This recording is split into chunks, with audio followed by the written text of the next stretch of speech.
अभय सिंह चौटाला इनेलो को गर्दिश के दौर से निकालने के लिए हर मुमकिन कोशिश कर रहे हैं। ओम प्रकाश चौटाला की दुनिया से विदाई के बाद अब अभय चौटाला पार्टी के राष्ट्रीय अध्यक्ष बन गए हैं और वो अपनी अगुवाई में 2029 में इनेलो को बीजेपी और कांग्रेस के बराबर की पार्टी बनाना चाहते हैं। उन्होंने नए संगठन के साथ नया आगाज किया है और वो 2029 के लिए बड़ी तैयारी करते हुए नजर आ रहे हैं। लेकिन ऐसा लक्ष्य हासिल करना उनके लिए आसान नहीं होगा, क्योंकि पिछले 10 साल में हरियाणा की पॉलिटिक्स काफी तेजी से बदली है और उसमें इनेलो और अभय सिंह चौटाला के लिए बेहद सीमित जगह रह गई है।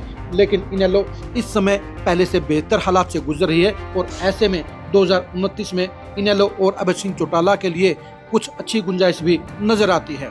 नमस्कार, मैं हूं कुलदीप सुरान और आज खरीखरी न्यूज में हम चर्चा करेंगे इनेलो के राजनीतिक हालात की, इनेलो के सामने मौजूद अवसरों की और अभय चौटाला की पॉलिटिक्स की।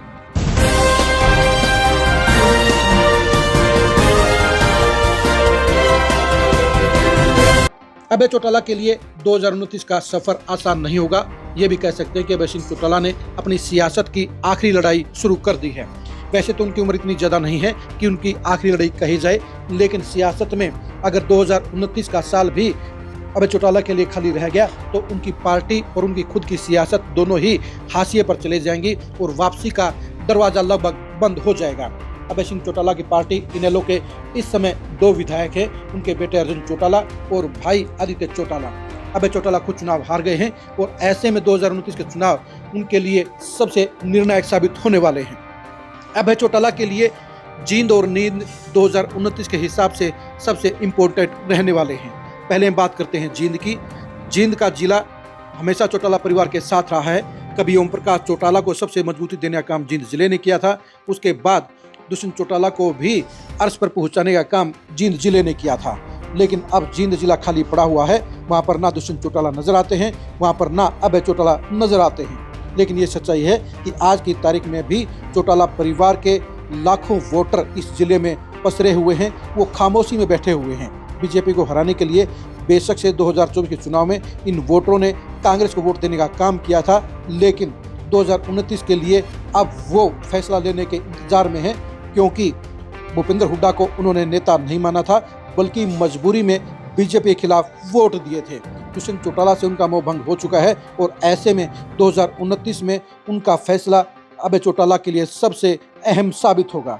अभय चौटाला को इन लाखों वोटरों का विश्वास हासिल करने के लिए जींद जिले पर फोकस करना होगा, जींद जिले में एक्टिविटी बढ़ानी होगी, जींद जिले को अपनी सियासी राजधानी बनाना होगा और जींद जिले से ही हर अभियान छेड़ना होगा। अभय सिंह चौटाला को ये याद रखना चाहिए कि चौधरी देवीलाल, ओम प्रकाश चौटाला, बंसी लाल और भूपेंद्र हुड्डा को मुख्यमंत्री बनाने में जींद जिले की सरजमी ने सबसे इम्पोर्टेंट भूमिका अदा करने का काम किया था और दुष्यंत चौटाला को भी चुनावी जंग में और परिवार की सियासी लड़ाई में जींद जिले ने ही अभय चौटाला से आगे निकालने का काम किया था।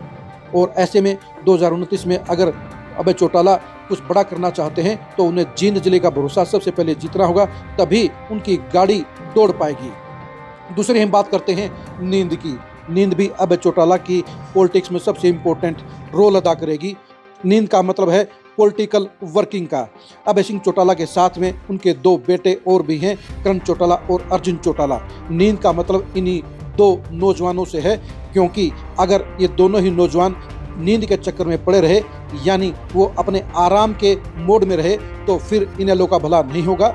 अर्जुन चौटाला और करण चौटाला को अपने पिता अभय सिंह चौटाला की सबसे मजबूत ताकत बनना होगा। जिस तरह से अजय सिंह चौटाला के बेटों दुष्यंत चौटाला और दिग्विजय चौटाला ने उनकी मजबूती बनने का काम किया था, उनके सबसे मजबूत पक्ष को आगे बढ़ाने का काम किया था, लाखों युवाओं को अपने साथ जोड़ने का काम किया था, उसी तरह से करण चौटाला और अर्जुन चौटाला को भी नींद का मोह छोड़कर, आराम का मोह छोड़कर फील्ड में लगातार मेहनत करनी होगी, पसीना बहाना होगा, तभी अभय चौटाला की मेहनत कामयाब हो पाएगी। अगर करण चौटाला और अर्जुन चौटाला नींद के आगोश में रहे, उन्हें नींद प्यारी रही, तो फिर इनेलो का भला नहीं हो पाएगा, क्योंकि आज की तारीख में युवा ही पॉलिटिक्स को फाइनल रूप देते हैं। इसमें हरियाणा में 20 लाख युवा नौकरियों की तैयारी में लगे हुए हैं और ये 20 लाख युवा ही तय करेंगे कि 2029 में सरकार किसकी बनेगी।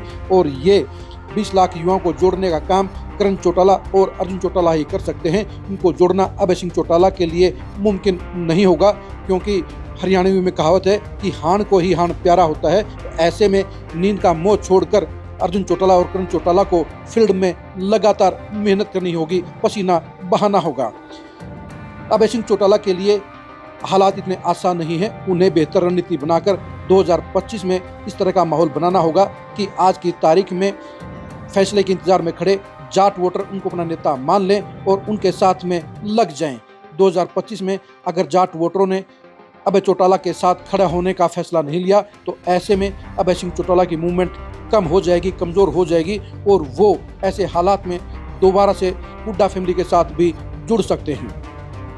यानी 2025 का ये साल अभय सिंह चौटाला को सबसे ज़्यादा मेहनत के तौर पर गुजारना होगा।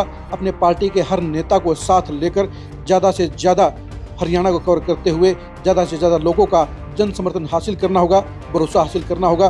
तभी इनेलो कांग्रेस और बीजेपी के बराबर की टक्कर देने में सक्षम हो पाएगी। आप अभय चौटाला और उनकी पार्टी के हालात को लेकर क्या सोचते हैं, कमेंट करके जरूर बताइए। क्या अर्जुन चौटाला और करण चौटाला अपने पिता के दाएं और बाएं हाथ बन पाएंगे, मजबूत सहारा साबित हो पाएंगे? इसके बारे में अपनी राय दीजिए। आप हमारे फेसबुक पेज को फॉलो कीजिए, आप हमारे यूट्यूब चैनल को सब्सक्राइब कीजिए। नमस्कार।